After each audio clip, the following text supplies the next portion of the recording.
네, 하나님이 우리와 함께 하십니다. 오늘 본문 말씀을 가지고 주님을 모시는 것이 두렵습니다 라는 제목으로 말씀을 나누겠습니다. 여러분, 하나님이 함께하는 것은 축복일까요? 심판일까요? 행복한 일일까요? 두려운 일일까요? 아니면 둘 다일까요? 제가 중앙교회 있을 때 중앙교회에서 매년 선교대회를 했는데요. 선교대회 할 때마다 그 세계 곳곳에서 선교하시는 선교사님들을 다 초청을 해서 강사로 이제 뭐 메인 강사나 아니면 세미나 주제 강사나 이렇게 해서 강사님 선교사님들이 많게는 뭐 한 50여 명 그 이상 들어오기도 합니다. 선교사님들이 들어오면 각 교구별로 이제 그 선교사님들을 이제 분배를 해서 그 가정 홈스테이를 잠시 그 선교 기간 동안 합니다. 그러니까 성도 가정에서 선교사님을 모시고 거기서 숙식을 하는 것이죠. 자, 그런데 어떻게 생각하세요? 선교사님을 서로 모시려고 할까요? 성도님들 가정이, 아니면 서로 부담스러워 할까요?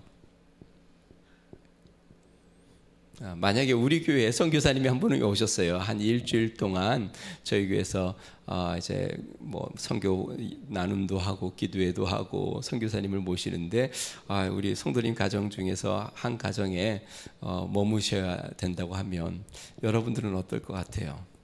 할렐루야, 제가 하겠습니다.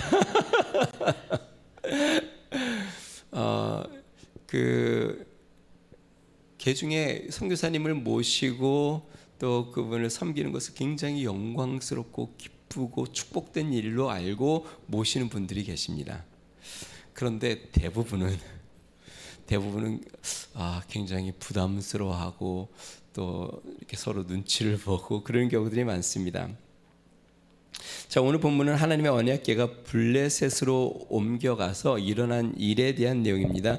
블레셋이 매우 흥분을 했습니다. 왜냐하면 전쟁에서도 승리했지 하나님의 언약궤마저 빼앗아 왔습니다. 이 언약궤에 대한 들은 소문은 이 언약궤가 함께함으로 애굽의 그 막강한 군대를 이 언약궤가 홍해를 가르고 그들을 다 몰살시켰다는 소문을 들어왔고, 여리고 그 견고한 성에 언약궤를 앞세워 갔더니 함성으로 여리고성이 무너졌다는 소문까지 다 들었습니다. 그러니까 이 블레셋 사람들이 언약궤가 자신들 안에 들어왔으니 얼마나 흥분이 됐겠어요?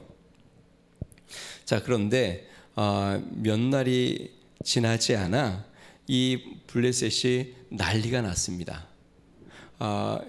각 지역마다 이 언약궤를 이제 서로 못 모시겠다고 너희 지역에서 좀 가져가라, 너희 지역에서 가져가라. 야, 왜 우리 지역으로 보내려고 하느냐, 우리 안 된다, 못 모신다. 그래가지고 서로 제발 언약궤를 좀 이제 있던 곳으로 좀 돌려보내자. 우리 11절 말씀을 한번 읽어볼까요? 같이 있습니다. 11절입니다. 시작. 이에 사람을 보내어 블레셋 모든 방백을 모으고 이르되 이스라엘 신의 궤를 보내어 그 있던 곳으로 돌아가게 하고 우리와 우리 백성이 죽임 당함을 면하게 하자 하니, 이는 온 성읍이 사망의 환난을 당함이라. 거기서 하나님의 손이 엄중하심으로. 이 블레셋의 하나님의 언약궤, 이스라엘은 언약궤를 빼앗기면서 뭐라고 얘기했냐면 하나님의 영광이 떠났다라고 절망을 했는데, 이 영광의 언약궤가 블레셋에 들어갔는데 블레셋에 가는 곳곳 지역마다 하나님의 손이 그들을 막 치기 시작하니까 그들이 너무 처음에는 언약궤가 와서 흥분을 했다가, 야, 이제 우리 못 모신다, 너희들이 가져가라, 서로 미루며 그렇게 두려워하다가 마지막에는 뭐라고 이야기하냐면, 야, 이 언약궤를 원래 있던 대로 돌려보내자. 다시 한번 여쭤볼게요. 하나님을 모시는 것이 축복이에요? 두려운 일이에요? 자, 하나님이 우리와 함께 하시는 것은 어떠한 것을 의미하는가, 오늘 본문을 통해서 세 가지를 살펴봅니다. 첫 번째는요, 하나님이 함께함으로 부대끼는 인생이 있습니다. 그 처음 언약궤를 둔 곳은요, 블레셋의 아스돗이라는 지역입니다. 블레셋은요 5대 큰 도시가 있는데 아스돗, 가드, 에그론, 가사, 에스글론. 여러분들이 많이 들어본 데는 가드라는 데는 들어봤을 거예요. 골리앗이 어디 출신이에요? 블레셋 가드 출신이었어요. 그러니까 아스돗, 가드, 에그론, 가사, 아스글론이라는 이 5대 도시인데요. 이 아스돗에 이 언약궤를 뒀습니다. 아스돗에는요, 그들이 섬기는 다곤 신전이 있었고 거기에 다곤 신상이 세워져 있었는데, 이 다곤 신상은 어떤 형상을 하고 있었냐면, 하체는 물고기 모양, 상체는 사람 모양. 그래서 실제로 이 블레셋이 해안가에 접해 있다고 제가 이야기를 했죠. 그러니까 바다의 풍요를 구하기도 하고, 그 다음에 곡식의 풍요도 구하는, 이 두 가지를 다 추구하는, 하체는 물고기와 상체는 사람의 모양 형상을 띤 그러한 그 신상입니다. 자, 그들이 여호와의 언약궤를 가지고 와서 이 다곤 신전에 다곤 신상이 있는 옆에다가 언약궤를 딱 세워놨습니다. 그리고 궁금하잖아요. 그 다음날 아침 일찍 어떻게 혹시 무슨 일이 있을까 하고 가봤더니 놀라운 일이 벌어졌죠. 제가 한번 읽어보겠습니다. 2절부터 4절까지 제가 읽어봅니다. 블레셋 사람들이 하나님의 궤를 가지고 다곤의 신전에 들어가서 다곤 곁에 두었더니 아스돗 사람들이 이튿날 일찍 일어나 본즉 다곤이 여호와의 궤 앞에서 엎드러져 그 얼굴이 땅에 닿았는지라. 그들이 다곤을 일으켜 다시 그 자리에 세웠더니 그 이튿날 아침에 그들이 일찍 일어나 본즉 다곤이 여호와의 궤 앞에서 또다시 엎드러져 얼굴이 땅에 닿았고 그 머리와 두 손목은 끊어져 문지방에 있고 다곤의 몸뚱이만 남았더라. 첫날에 가봤더니요, 여호와의 언약궤가 있고 다곤 신상이 옆에 있었는데, 아침에 일찍 가보니까 다곤 신상이 얼굴을 땅에 박고 이 언약궤 옆에서 쓰러져 있습니다. 그래서 이 블레셋 사람들이 다시 그 자리에 또 세웠어요. 그리고 그 다음날 아침 일찍 가봤습니다. 그랬더니 또 똑같이 다곤신 머리를 박고 쳐박고 엎드려져 있는데, 이번에는 손목이 다 잘리고 목도 잘려서 몸뚱이만 달랑 남은 상태가 되어버렸어요. 뿐만이 아닙니다. 게다가 하나님께서 이 아스돗 사람들을 치기 시작하는데 아주 독한 종기가 막 퍼지기 시작합니다. 그랬더니 이 아스돗 사람들이 언약궤가 축복을 줄 줄 알았는데 오히려 자신들에게 이 재앙을 가져오니까 얼마나 두려워요. 그래서 혹시 아돈 신전에 두어서 그런가 하고 가드 지역으로 이거를 옮겨갑니다. 그랬더니 어떻게 됐을까요? 7절 말씀 우리 같이 한번 읽어봅니다. 시작. 아스돗 사람들이 이를 보고 이르되 이스라엘 신의 궤를 우리와 함께 있지 못하게 할지라. 그의 손이 우리와 우리 신 다곤을 친다 하고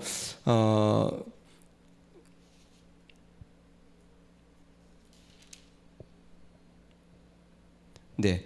8절도 읽어보겠습니다. 같이 읽습니다. 시작. 이에 사람을 보내어 블레셋 사람들의 모든 방백을 모으고 이르되 우리가 이스라엘 신의 궤를 어찌하랴 하니 그들이 대답하되 이스라엘의 신의 궤를 가드로 옮겨가라 하므로 이스라엘의 신의 궤를 옮겨갔더니. 자, 그래서 이제 가드로 옮겨갔는데요. 그 후 결과가 9절에 나옵니다. 제가 읽어보겠습니다. 그것을 옮겨간 후에 여호와의 손이 심히 큰 환난을 그 성읍에 더하사 성읍 사람들의 작은 자와 큰 자를 다 쳐서 독한 종기가 나게 하신지라. 하나님께서 이제는 가드 사람들도 막 치시니까 작은 자나 큰 자나 어린아이나 어른아이나 상관없이, 지위가 낮은 사람이나 높은 사람에 상관없이 다 심한 독종에 걸려서 고통을 당하기 시작합니다. 그래서 또 상의를 하여 이 언약궤를 또 옮깁니다. 어디로요? 다른 또 하나의 성, 그 도시 에그론으로 옮깁니다. 그랬더니 이번에는 에그론 주민들이 이 법궤가 들어온다는 소식을 다 듣고 앞에 나와서 요즘 말로 하면 바리케이트를 치고 이제 항의하기 시작합니다. 뭐라고요? 피켓을 들고 못 들어온다. 우리 에그론에는 언약궤가 못 들어온다. 10절 말씀 같이 한번 읽어봅니다. 같이 있습니다. 시작.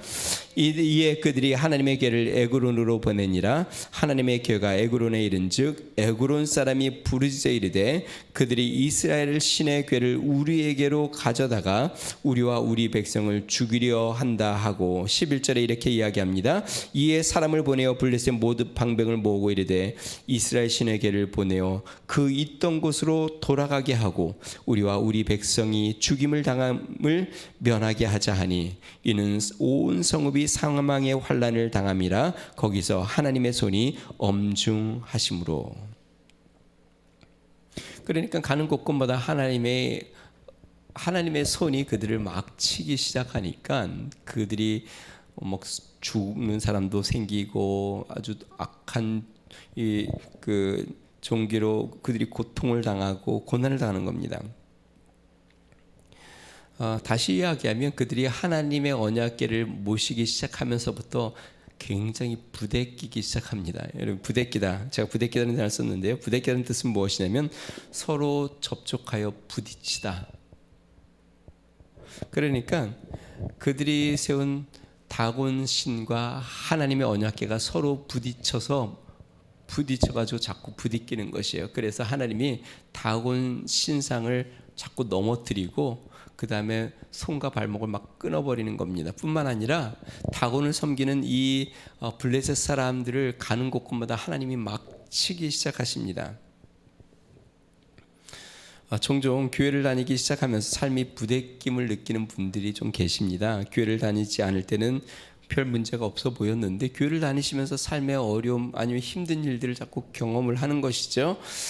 이전에 타 종교를 믿으면서 그 운수도 보러 다니고 또 점도 보고 또 조그마한 부적도 가지고 다니고 지갑 속에 또 뭐도 하나 묶어 놓고 차에다가 뭐도 하나 두고 무료교회 다녔던 어떤 분도 전에 그런 적이 있었습니다. 새 차를 사고 차에다가 북어인가 뭔가 뭐를 두고 다니는 그런 분들이 있더라고요. 근데 희한하게 교회를 다니면서 몸이 아프다고 하기도 하고 교회를 다니면서 뭔가 자꾸 일이 잘 되던 사업이 자꾸 꼬인다고도 하고 그런 분들이 종종 계세요. 그저께 제가 이제 퇴근하고 집에 들어가면서 아파트에 주차를 하는데 저쪽 칸에 한 차에 몇 분이 한 3-4분이 이렇게 모여 계세요. 근데 어른도 있고 젊은 분도 계시고 그러니까 아마 가족인 것 같아요. 차 후드가 열려 있고 그다음에 차 문이 열려 있고 그다음에 후드 앞에 뭔가 이렇게 깔았어요. 그래서 한 남자분은 거기 이렇게 엎드려서 보니까 차 밑에 뭐가 새서 차 수리 때문에 하나보다 그렇게 생각하는 순간 그 앞에 깐 이 젊은 남자가 그 앞에 절을 하더라고요. 야, 참 허망한 사람도 다 있어요. 아마 새 차를 샀나 봐요. 그래서 가족이 사고 나지 말라고 그 앞에 절을 하는 것. 차한테 절을. 아니 그런 요즘도 그런 사람이 있더라고요. 여러분, 우리가 하나님을 모시는 건 축복입니다. 그런데 세상과 하나님을 함께 붙드는 신앙은 굉장히 부대끼입니다. 분명히 하나님을 모시는 것은 축복인데 하나님과 함께 우리 마음속에 우상을 두는 삶을 살면 그때부터 굉장히 삶이 부대낌이 찾아옵니다. 왜냐하면 하나님이 자꾸 치시니까. 내 안에 하나님을 모셨는데 내 안에 또 다른 우상을 내 마음속에 모시면 내가 하나님을 섬긴다고 하면서 다른 것을 자꾸 물질을 섬기고 또 세상의 명예를 섬기고 세상의 출세를 섬기고 세상의 영광을 섬기고 세상의 것을 계속 추구하며 세상 것에 내 마음을 주면 그럼 하나님이 가만히 안 있습니다. 하나님이 여기 하나님의 손이 막 계속 치시는 것처럼 하나님이 막 치십니다. 그러니까 삶이 막 부대끼는 거죠. 힘든 거죠. 물론 내가 예수님을 믿으면서도 내 마음에 하나님을 잘 안 모실 수도 있습니다. 그냥 하나님을 잘 모시지 않고 형식만 내가 그냥 그리스도인처럼 살아갈 수도 있습니다. 그런데 하나님을 정말 내가 잘 모시려고 하고 정말 주님을 진심으로 모시려고 하면 하나님께서 우상을 제하시기 시작합니다. 우리의 삶에서. 하나님이 손을 들어, 내가 제하는 것도 있지만 내가 제하지 않으면 하나님이 손을 들어 하나님이 제하시기 시작합니다. 그러니까 자꾸 부담스럽죠. 근데 참 재밌죠. 또 세우면 또 넘어뜨리고 또 세우면 모가지도 분들어지고 하나님이 치시는 것이, 그러니까 자꾸 부딪히는 거죠. 제가 자주 드는 비유, 예화죠. 성경에 나온 부자 청년이 예수님에게 와서 내가 주님의 어떻게 영생을 얻을 수 있습니까? 예수님이 율법을 다 지키라고 하니까 다 지켰는데 부족한 게 있습니까? 성경에 이렇게 표현됐어요. 예수님이 그를 사랑하사, 정말 그를 사랑해서 예수님이 한 가지 조언을 하나 더 해주십니다. 그게 뭐냐면 너의 재산을 다 팔아 가난한 사람들에게 나눠주고 너는 나를 좇으라. 그러니까 그 사람에게 부족한 게 한 가지가 있었어요. 다른 거는 신앙생활을 너무 다 잘해. 율법도 다 지키고 모든 걸 다 잘해. 근데 부족한 게 하나가 뭐예요? 물질에 대한 사랑이 그의 마음속에 있어요. 그래서 하나님께서 너가 온전해지려고 하면 그것을 다 가는 사람에게 팔아주고 넌 나를 좇아라. 그 얘기를 듣는 순간 이 부자가 부대끼기 시작합니다. 그전에는 괜찮았는데 그 얘기를 듣는 순간, 정말 온전해지려고 하는 순간 이 삶이 부대끼기 시작해요. 여러분의 삶에 하나님을 정말 잘 섬기려고 하면 부대낌이 찾아올 수 있어요. 왜냐면 하나님이 정금같이 만드시려고.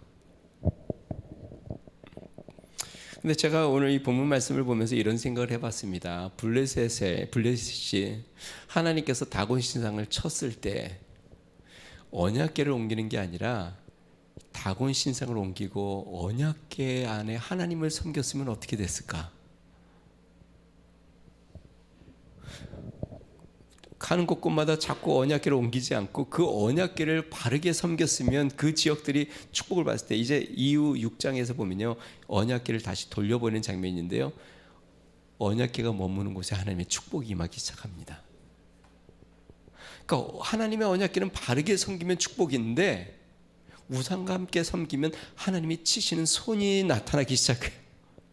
우리의 삶에 하나님을 바르게 섬기면 하나님의 축복이 막 임하는데 우상과 더불어 섬기면 하나님이 먼저 축복하기 전에 하시는 일은 우상을 제하시는 일을 먼저 하세요.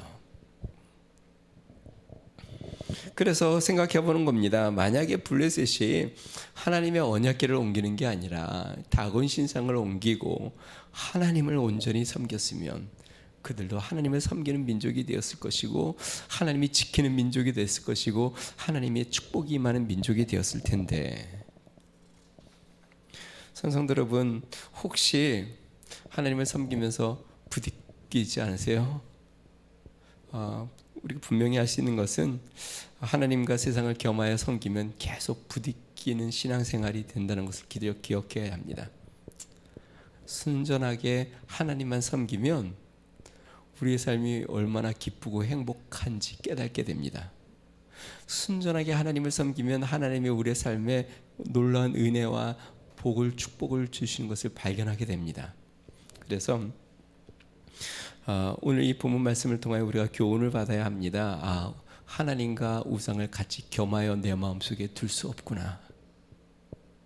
아멘인가요? 우리 마음속에 하나님과 우상을 겸하여 둘 수 없습니다. 그러면 주님의 손이 치셔서 부대끼는 삶이 되니 우리 마음속에 우상을 제하고 하나님을 중심에 두어 하나님만 섬길 수 있는 은혜, 그래서 그 하나님으로 마음의 평안과 기쁨이 넘치는 삶이 되시기를 주의 이름으로 축원드립니다. 자, 두 번째 우리가 오늘 본문 말씀을 통해서 깨닫는 것은 우리는 실패해도 주님의 역사는 일어난다는 것입니다. 언약궤를 빼앗긴 이스라엘을 한번 생각해 봅시다. 이스라엘은 언약궤를 빼앗겨서 모든 것이 다 끝난 것처럼 절망적입니다. 영광이 떠났어요. 하나님의 영광, 그들과 함께하는 상징인 언약궤를 빼앗겼고 언약궤가 떠나갔으니 그들은 얼마나 두렵고 이제는 완전히 절망하고 망한 것 같고 얼마나 슬프고, 그들은 이제 정말 모든 것이 다 끝난 것처럼 여겼습니다. 그것도 자신들의 실패로 말미암아 그런 역사가 나타나신 것이죠. 그런데 놀라운 것은 이스라엘은 실패해도 하나님은 역사하신다. 여러분, 이게 얼마나 놀라운 은혜입니까? 이스라엘은 실패해도 하나님은 살아 역사하고 계십니다. 그것도 놀랍게 역사하고 계십니다. 이스라엘이 군대로 이길 수 없는 이 블레셋 군대를 하나님이 그냥 치시니까 그들이 막 죽어나가고 두려움과 절망 가운데 막 빠져갑니다. 참 신비로운 일이 있는데요. 하나님은 우리의 실패도 선하게 역사를 이루신다는 것이에요. 로마서에 보니까요, 이스라엘이 예수 그리스도, 하나님이 그 아들 예수 그리스도 이 땅에 보내셨습니다. 그런데 이 예수님을 하나님의 아들로 인정하지 않고 예수님을 잡아 십자가 못 박혀 죽입니다.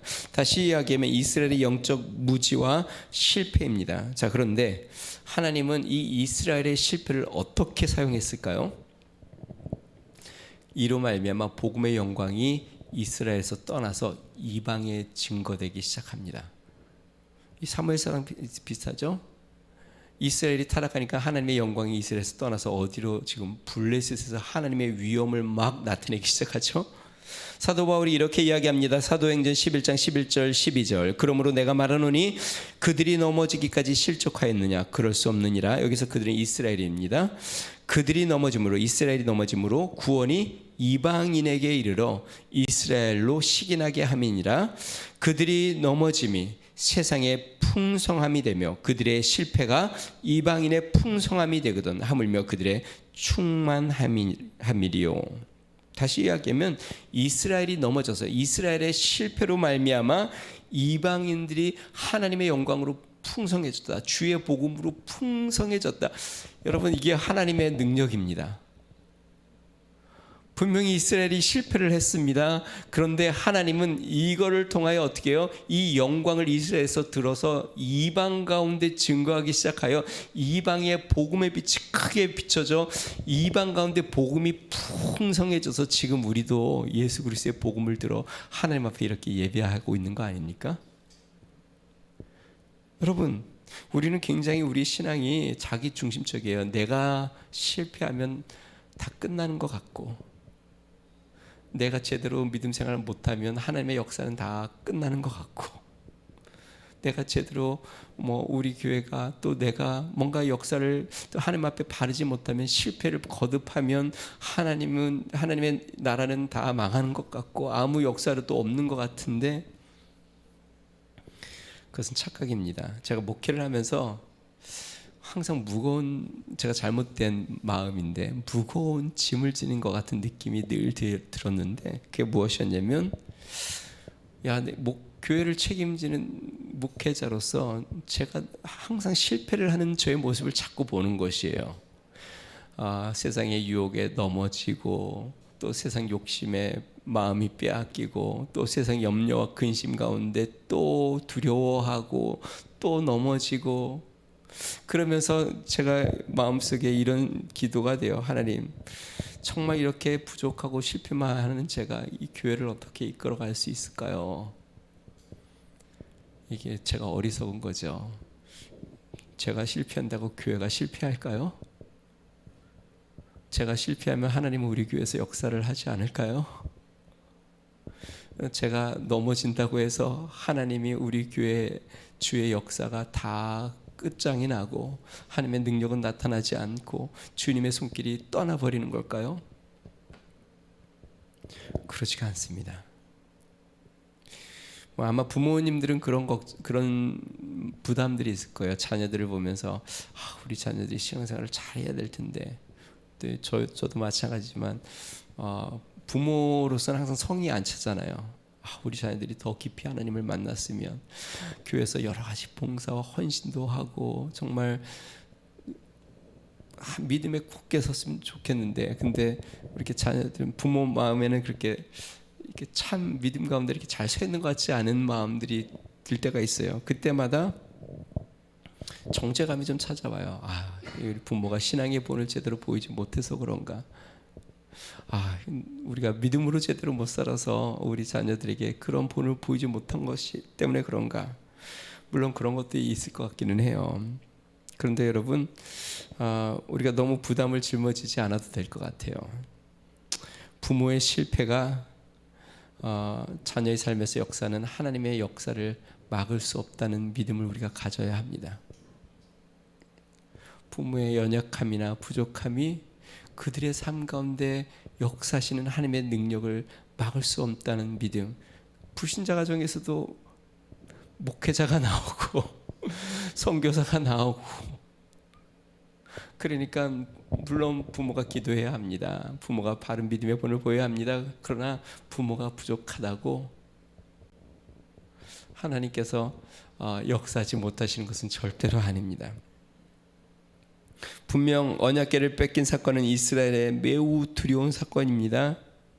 그런데 제가 이런 생각을 해봤어요. 만약에 이스라엘이 실패하지 않았다면 블레셋이 이 하나님의 위엄과 놀라우심을 경험할 수 있었을까?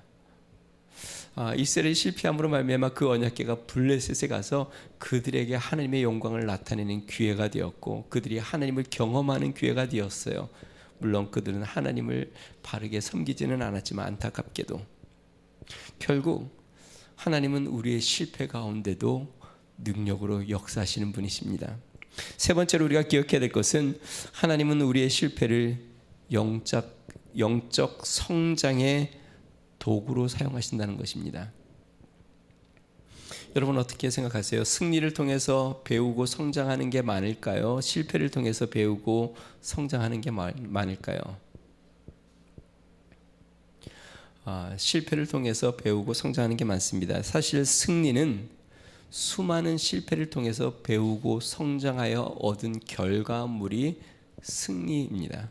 결국 수많은 실패가 이제 승리의 결과물로 나타난 것이죠. 그러니까 결국 배우고 성장하는 과정은 실패의 연속, 반복으로 말미암아 우리가 배우고 성장하는 과정을 계속 갖는 것이죠. 자, 그래서 우리는 실패를 통해 배운다는 말을 하고, 발명가 토마스 에디슨은 실패는 성공의 어머니라고 이야기하고, 물리학자 보어는 한 분야의 전문가에 대해서 이렇게 표현했습니다. 아주 작은 영역에서 할 수 있는 모든 실패를 경험한 사람, 그 사람이 그 분야의 전문가, 그 분야에서 수많은 모든 실패를 경험한 사람은 그 분야의 전문가가 된다는 것이죠. 다시 이야기하면 실패를 통해서 중요한 것은 배우고 성장하는 것이죠. 신앙도 그렇습니다. 삶이 영광스러울 때보다 고통스러울 때 우리가 더 많이 영적으로 성숙되고 성장하게 됩니다. 욥의 고난을 통해서 알죠. 우리가 너무 잘 아는 말씀입니다. 나의 달려갈 길을 오직 그가 하시나니 그가 나를 단련하신 후에는 내가 정금같이 나오리라. 주님은 우리를 단련하시는 분이십니다. 그 단련 과정이 실패하고 또 단련받고 이 과정을 통해서 우리가 정금처럼 나오는 것이죠. 사랑하는 성도 여러분, 우리의 실패가 우리 안에 그리스도의 형상을 만드시려는 하나님의 거룩한 계획을 망칠 수 없다고 믿으시기 바랍니다. 정말 믿으세요? 나의 연약함이나 나의 실패가 하나님이 나를 통해서 나를 부르실 때 계획하신 그 계획, 나를 통하여 내 안에 그리스도의 형상이 온전히 이루기까지 이루시려고 하는 하나님의 그 선한 부르심과 계획을 나의 실패가 망칠 수 없다는 것을 믿으십니까? 그거를 믿어야 합니다. 우리가 구원도 내 힘으로 된 게 아니잖아요. 그리고 그리스도의 형상을 만드는 것도 내 힘으로 되는 게 아니잖아요. 물론 우리는 성령을 의지하여 그리스도의 형상을 닮아가려고 힘씁니다. 그런데 우리가 그러지 못하고 세상 유혹에 또 넘어질 때, 그러면 하나님이 이루시려고 했던 그 우리를 향한 하나님의 뜻이 멈춰지는 것이 절대로 아닙니다. 하나님은 우리의 실패보다 크신 분이십니다. 우리는 실패하지만 하나님은 그 실패를 통해서 역사하시고 일하셔서 하나님의 선한 뜻은 반드시 이루십니다. 이스라엘이 전쟁에 패하고 제사장이 죽고 언약궤를 빼앗겨 두려움에 휩싸였습니다. 이제는 절망 가운데 빠졌는데 아까 봤죠? 블레셋 사람들이 뭐라고 이야기합니까? 이스라엘이 아무 노력도 한 것도 없어요.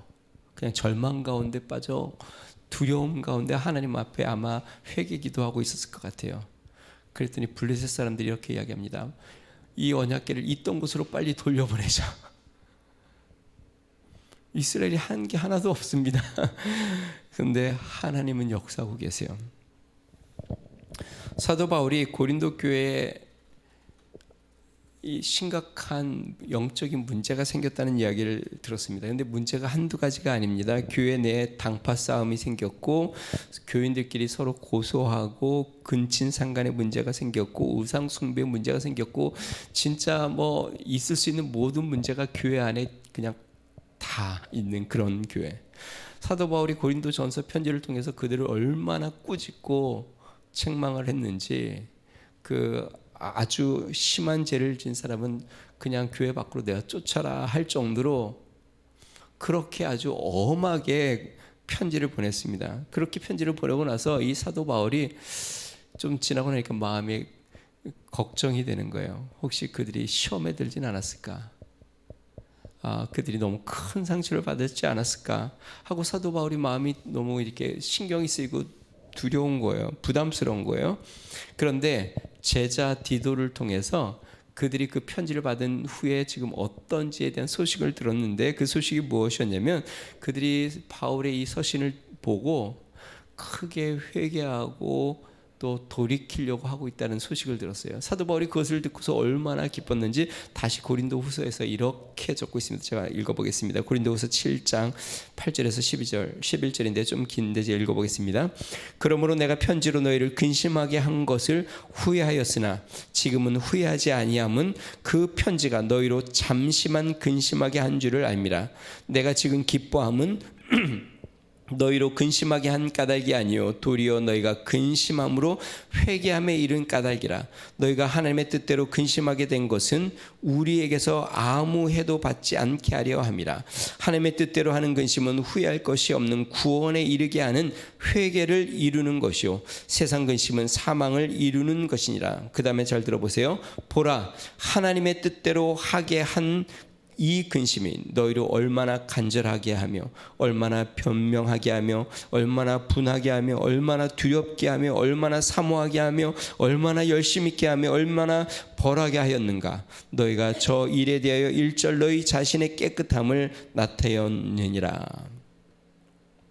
그들이 바울의 편지를 듣고 굉장히 마음에 근심한 결과 그들이 하나님 앞에 새로워지고 있다는 소식을 들은 겁니다. 여러분, 그리스도를 주님에 모시면요 꼭 기억해야 될 게 있습니다.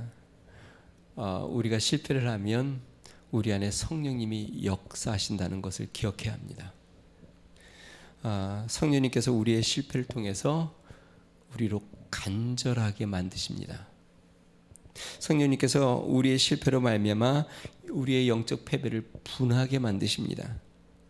성령님께서 우리의 실패로 말미암아 하나님을 두렵고 경외함으로 섬기도록 우리를 바꾸십니다. 하나님에 대한 간절한 마음을 우리에게 품게 하십니다. 주님을 찾는 열심을 갖게 합니다. 이것을 하시는 분은 누구냐면 우리 안에 계신 성령님입니다. 그러니까 내가 실패했다고 끝이 아닙니다. 네 안에 역사하시는 성령님이 계셔서 나의 실패를 선으로 바꾸시려고 역사하시고 그걸로 나를 가난하게 만들고 그걸로 나로 부르짖게 만들고 그걸로 하나님 앞에 두렵고 떨림으로 나가게 하시는 분, 오히려 그걸로 하나님 앞에 열심을 되찾게 만드시는 분, 우리 안에 나의 실패 가운데 일하시고 역사하시는 성령님, 그 성령님이 우리 안에 계십니다. 그러므로 사랑하는 성도 여러분, 실패하는 자신을 바라보며 좌절하지 마시기를 주의 이름으로 축원드립니다. 오히려 우리 안에 선을 이루시며 역사하시는 성령님 하나님의 능력을 붙드는 믿음의 성도 되시기를 주의 이름으로 축원드립니다. 우리 시간에 같이 한번 기도하겠습니다. 블레셋은 우상을 섬기며 하나님을 섬기다가 부대끼는 삶을 살았고, 이스라엘은 실패로 좌절하였지만 하나님은 오히려 그걸 선을 이루어 역사하셨습니다. 여러분 꼭 기억하십시오. 내가 실패한다고 하나님의 역사가 일어나는 것이 안 일어나는 것이 아닙니다. 나는 실패도 하나님은 역사하시고 계십니다. 내가 실패한다고 끝나는 것이 아닙니다. 하나님은 그걸 통하여 선을 이루어 우리 가운데 하나님의 큰 역사를 이루어 그리스도의 형상을 만들어 가십니다. 이 시간에 기도할 때 하나님, 저는 영원히 부족하고 또 실패하고 또 넘어지지만 우리 주님은 그걸 통하여 선을 이루시고 주의 역사를 이루심을 믿습니다. 나를 맡깁니다. 연약한 나를 주님 긍휼히 여겨주시고 주의 선한 역사를 이루어 주십시오. 우리 같이 한번 기도하겠습니다. 존귀하신 하나님 아버지, 감사합니다. 하나님, 우리는 날마다 실패하고 넘어집니다. 우리는 또 어리석고 또 부족합니다. 하나님, 실패하는 우리의 자신의 모습을 보고 좌절하고 낙심하지만 하나님 아버지, 그러나 주님의 역사는 멈추지 않고 주의 일하심은 하나님 우리의 실패가 막을 수 없음을 합니다. 하나님, 우리가 실패함으로 주님이 우리 가운데 역사하여 우리로 가난하게 하고 우리로 간절하게 하고 우리로 하나님을 두려워하게 하고 우리로 신앙의 열심을 내게 하고 우리 가운데 그리스도의 형상을 이루어 가시는 성령의 역사를 우리는 믿습니다. 하나님, 나는 연약하나 우리 주님은 위대하시고 하나님, 우리는 넘어지나 주님은 승리하시며 하나님 아버지, 우리에게는 소망이 없으나 주님은 영원한 믿음의 소망으로 우리를 인도하여 주의 온전하신 일을 이루시는 것을 우리가 믿습니다. 하나님 아버지, 우리 안에 그리스도의 일을 이루시고 우리 교회 가운데 주의 역사를 이루시고 이 나라 이 민족 가운데 주의 역사를 이루시는 것을 우리는 믿습니다. 능하신 하나님, 우리가 눈을 들어 그 하나님을 바라봅니다. 지금도 우리 가운데 일하시고 역사하시는 하나님, 지금도 하나님 아버지 우리를 그리스도의 형상으로 만드시는 하나님, 우리 가운데 주의 큰 일을 이루시며 권능을 만드시는 그 하나님을 하나님 우리가 바라보오니 주여 하나님, 우리를 내어드리고 우리를 내어 맡기며 주님을 바라보오니 주의 큰 일을 온전히 이루사 주의 역사가 이루어지게 하여 주시옵소서. 할렐루야. 능하신 하나님, 주님이 홀로 영광 받으시고 주의 뜻이 나타나는 온전한 역사가 있도록 주님 함께하여 주시옵소서. 존귀하신 하나님, 연약한 우리를 주님의 손에 내어 맡깁니다. 하나님, 우리는 또 실패하고 또 넘어지나 그러나 우리의 주님의 성령의 역사는 하나님 우리를 새롭게 하고 하나님 우리를 그리스도의 형상을 닮게 하고 우리로 간절하게 하고 우리로 하나님 앞에 두려움과 떨림으로 경외하게 하고 우리로 주님 앞에 열심을 내게 하고 우리 하나님을 바라보며 믿음으로 참된 그리스도인이 되도록 우리를 다듬으시며 정금처럼 만드시는 아버지, 능하신 하나님 아버지, 우리는 실패하여도 주님의 역사는 멈추지 않고 주의 역사는 실패하지 않음을 우리는 믿습니다. 우리 하나님 능하신 손에 하나님 우리의 삶과 우리의 가정, 우리의 교회, 이 나라의 민족을 의탁합니다. 주님이 역사하시며 우리 가운데 있음을 찬양합니다. 그 주님을 높이며 예배합니다. 주님께서 함께 하시며 인도하심을 감사합니다. 이제는 우리 주 예수 그리스도의 은혜와 하나님 아버지 무한하신 사랑과 성령님의 감동 감화 내주 충만케 하시는 총이 실패하는 자신을 보고 좌절하는 것이 아니라 그 실패를 능력으로 변화시켜 우리를 정금처럼 만드시는 하나님의 능력을 찬양하며 그 능력 앞에 겸손히 주님을 앞에 자신을 내어드리기로 소망하는 믿음의 성도, 가정과 교회와 나라와 민족 위에 이제로부터 영원토록 함께 하시기를 간절히 축원하옵나이다. 아멘.